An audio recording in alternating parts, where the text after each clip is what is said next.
बिस्मिल्लाहिर्रहमानिर्रहीम। Welcome back to my channel. अस्सलाम वालेकुम डियर स्टूडेंट्स। आज का जो टॉपिक है वो है सर्कुलेटरी सिस्टम। सर्कुलेटरी सिस्टम जो है वो एक ऐसा सिस्टम है जो हमारी बॉडी के अंदर ब्लड को मूव करवाता है, और ब्लड जो है वो एक ऐसा मीडियम है जो हमारी बॉडी के अंदर न्यूट्रिएंट्स को सप्लाई करता है। The system that move blood throughout the body for transporting the nutrients, respiratory gases and metabolic byproducts. तो जो ब्लड होता है वो हमारी बॉडी के अंदर सर्कुलेट करता है सर्कुलेटरी सिस्टम की वजह से, और ब्लड जो है वो हमारी बॉडी को न्यूट्रिएंट सप्लाई करता है, और रेस्पिरेटरी गैसेस यानी कि ऑक्सीजन, हमारी बॉडी को ऑक्सीजन की नीड होती है, और वो ऑक्सीजन जो है वो हमारे ब्लड के अंदर होता है, और हमारे बॉडी टिश्यूज़ जो हैं उस ऑक्सीजन को यूज़ करके यूटिलाइज़ कर देते हैं और न्यूट्रिएंट्स को भी यूटिलाइज़ करते हैं, और बदले में जो बाय प्रोडक्ट्स होती हैं वो हमारे ब्लड में शामिल होकर हमारी बॉडी से रिमूव हो जाती हैं। तो सर्कुलेटरी सिस्टम के लिए इन 4 चीज़ों का होना बहुत ज़रूरी है।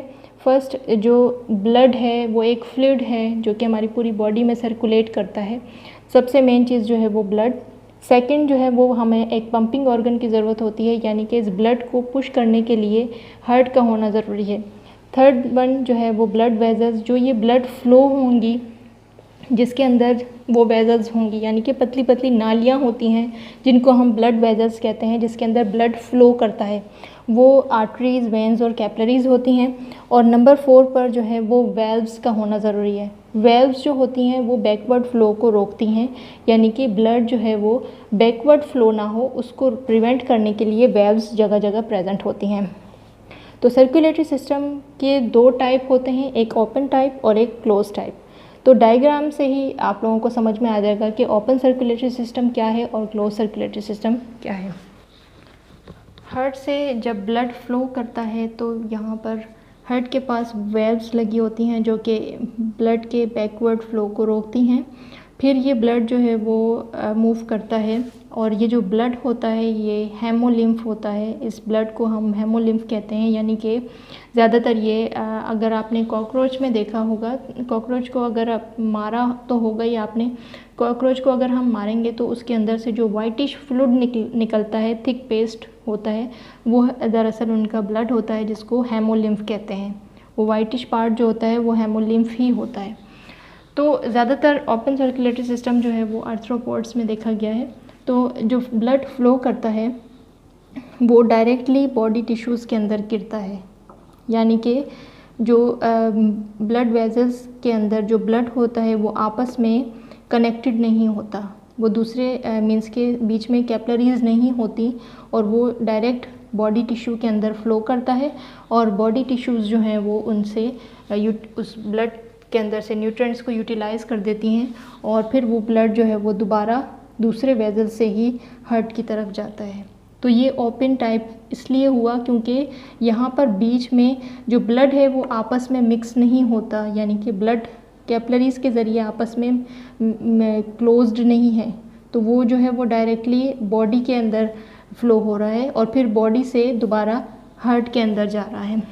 तो ये ज़्यादातर जो हैं वो आर्थ्रोपोड्स में होते हैं और मॉलस्कन्स में होते हैं, एक्सेप्ट सेफेलोपोड्स। सेफेलोपोड्स जो हैं वो उनके अंदर क्लोज सर्कुलेटरी सिस्टम होता है, और बाकी जितने भी मॉलस्कन्स हैं उनके अंदर ओपन सर्कुलेटरी सिस्टम होता है। और ट्यूनिकेट्स जो हैं वो जिनको हम यूरोकॉर्डेट्स कहते हैं, जिनके टेल में नोटोकॉर्ड मौजूद होता है, तो वो ट्यूनिकेट्स जो हैं वो भी ओपन सर्कुलेटरी सिस्टम ही रखते हैं।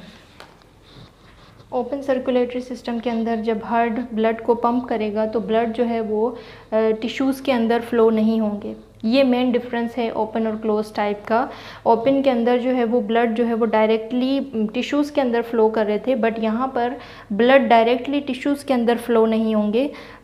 टिश्यूज़ का और ब्लड वेजल्स का जो है वो डिफरेंस होता है यहाँ पर।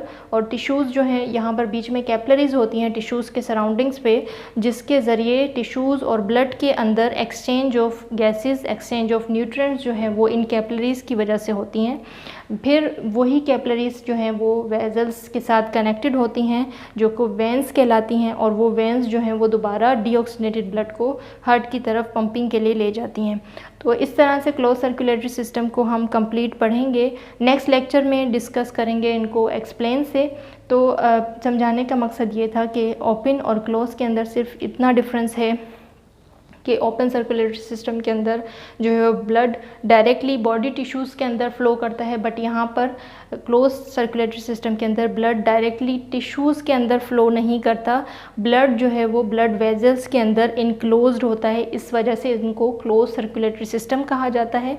और क्लोज सर्कुलेटरी सिस्टम जो है वो वर्टिब्रेट्स में होते हैं, यानी कि जिसको हम कॉर्डेट्स कहते हैं, और एनालिड्स के अंदर सबसे ज़्यादा एग्जांपल अर्थवर्म की ली जाती है, और ओपन सर्कुलेटरी सिस्टम के लिए कॉकरोच की एग्जांपल दी जाती है, जो कि हम नेक्स्ट लेक्चर में डिस्कस करेंगे डिटेल से।